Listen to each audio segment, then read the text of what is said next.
اللہ کا واسطہ دیتا ہوں فیصلہ آباد سے دھوکہ نہ کھاؤ، اس کے بازاروں سے دھوکہ نہ کھاؤ، ہوش میں آؤ، ہم غلط جا رہے ہیں۔ اور میرے بھائی اگر مر کے اللہ کے پاس جانا ہے تو اس زندگی سے واپس آؤ، واپس آؤ، میں اللہ کا اس کے رسول کا واسطہ دیتا ہوں۔ اگر مر کے کہیں اور چلے جانا ہے، اگر مر کے اللہ کے پاس نہیں جانا یا اللہ کے رسول کا سامنا نہیں ہے، جو مرضی کرو، پھر ہم بھی چھوڑیں، اب ہمیں بھی کچھ سمجھاؤ۔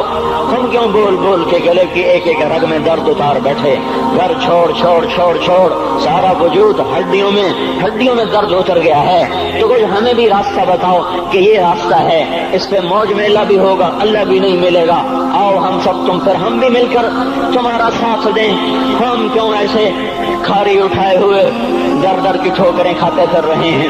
میرے بھائیو، اور اگر ایسا کوئی راستہ نہیں ہے، اور میں بتا رہا ہوں کوئی نہیں ہے، کوئی نہیں ہے، کوئی نہیں ہے، میرے پاس کوئی مضمون نہیں بیان کرنے کو۔ میں یہ نوجوانوں کو دیکھتا ہوں، میرے بندر ٹوٹ جاتے ہیں، میں دیوانہ ہو جاتا ہوں کہ میں ان کے کیسے دلوں میں اتر کر ان کے دلوں کی لگاموں کو اللہ کی طرف پھیر دوں اور اس کے رسول کی طرف پھیر دوں۔ یہ جب گانے بجانے میں ڈوبتے ہیں، جب یہ رقص گاہوں کو چلتے ہیں، جب یہ تاجر غلط تولتے ہیں، اور جب یہ بینک سے قرضے لے کر لمبے لمبے نظام بناتے ہیں، پرائز بانڈ خرید کر دعائیں مانگتے ہیں، اللہ میرا بانڈ نکل آئے۔ او میرا بھائی، تجھے کیا ہو گیا؟ تو جوئے پر دعائیں کر رہا ہے کہ یا اللہ میرا بانڈ نکال دے۔ میں کیسے ہوش میں لاؤں؟ میں تو خود مدہوش ہو چکا ہوں۔ میں تو صدمے جیسے آدمی کو پاگل کر دیتے ہیں، دیوانہ کر دیتے ہیں۔ وہ دیوانگی کی کیفیت ہے کہ کوئی سنتا ہی نہیں، کوئی مانتا ہی نہیں، 4 دن کے تھوڑی دیر کے لیے ہائے ہائے کرتے ہیں، پھر وہی ڈگر، وہی راہیں، وہی غفلت، وہی صبحیں، وہی شامیں۔ کہاں سے کوئی آئے گا؟ کون سی آواز آئے گی؟ کوئی قیامت کے کڑکا کو سننا چاہتے ہو؟ کیا آسمان کے دھماکے سن کے توبہ کرنا چاہتے ہو؟ کیا آسمان کی بجلیوں کو کوندتا دیکھ کر پھر توبہ کرو گے؟ یا زمین کے کلیجے کو پھٹتا دیکھ کر پھر توبہ کرو گے؟ یا سمندر کی بفری موجوں کو چڑھتا دیکھ کر پھر توبہ کرو گے؟ یا ہواؤں کے جھکڑ بگولوں کو دیکھ کر پھر توبہ کرو گے؟ نہیں نہیں، پھر توبہ کا وقت نکل جاتا ہے۔ ابھی وقت ہے، ابھی ہم لوٹ آئیں، آ جائیں۔ قبروں کی وہ سیدگی یاد کرو، قبروں کے اندھیرے یاد کرو۔ اور میں آپ کو سنا رہا تھا، اس قبر نے مجھے روک لیا، اس کی ایک ایک مٹی کے ذرے نے مجھے کہا کچھ ادھر پڑھ دو، یہاں کوئی نہیں آیا۔ ہاں کوئی نہیں آیا کرتا، کوئی نہیں آیا کرتا۔ یہاں علی فاطمہ جدا ہو گئے، باقی کون ہمیشہ رہ سکتا ہے؟ اور جب جدائیاں ہوتی ہیں پھر کیا ہوتا ہے؟ كأن لم تكن بيني وبينك خلة ولا حسن ود مرة في التبادل۔ پھر ایسا ہوتا ہے جب جدائیاں ہو جاتی ہیں، پھر یوں ہوتا ہے کہ جیسے کبھی کوئی آیا ہی نہ تھا، کوئی مل بیٹھا ہی نہ تھا، کوئی ماں نہ تھی، کوئی باپ نہ تھا، کوئی بھائی نہ تھا، کوئی سنگی نہ تھا، کوئی ساتھی نہ تھا۔ اس طرح انسان بھلا دیتا ہے اپنے جھمیلوں میں گم ہو کر، ہنسی مذاق میں گم ہو کر۔ میں اس قبر میں کھڑا پڑھتا جا رہا ہوں، پڑھتا جا رہا ہوں، پڑھتا جا رہا ہوں۔ اس کا کتبہ ٹیڑھا ہو چکا ہے، زمانے کی گردش نے اور ماضی کے بے رحم گردش نے اس کے سارے کتبے کو کالا کر دیا تھا۔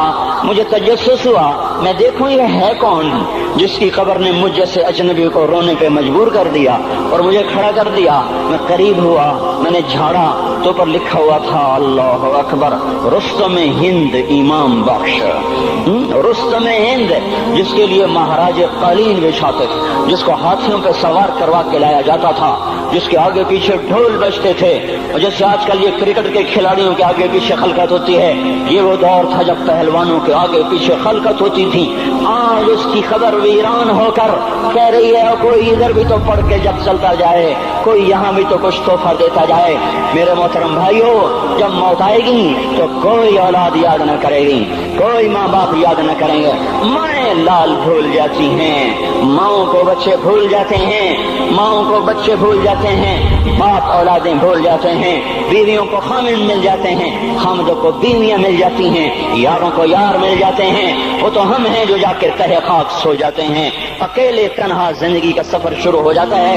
علی بن ابی طالب جیسا شاہ سوار، اللہ تعالیٰ کا مقرب محبوب انسان، جس کو اللہ کے نبی نے کہا علی تجھے بشارت ہو، جنت میں تیرا گھر میرے گھر کے سامنے ہوگا، اتنی بڑی بشارت، علی تجھے مبارک ہو، جنت میں تیرا گھر میرے گھر کے سامنے ہوگا، اتنی بڑی بشارت کا لینے والا، روزانہ کی رات کی فریاد، مجھے تو پتہ نہیں کہ میرا یہ بیان قبول ہے کہ مردود ہے، آپ کو پتہ نہیں آپ کی آمد قبول ہے کہ مردود ہے، آج 25 روزے رکھتے ہوئے ہو گئے، کچھ پتہ نہیں، اللہ تعالیٰ قبول کرے گا یا رد کر دے گا، بڑی ذات ہے۔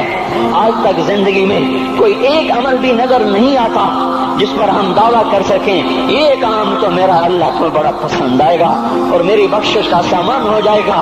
ہم فقیر لوگ ہیں میرے بھائیوں، ہماری معیشت اتنی خراب نہیں ہوئی جتنا ہمارا ایمان خراب ہو گیا ہے۔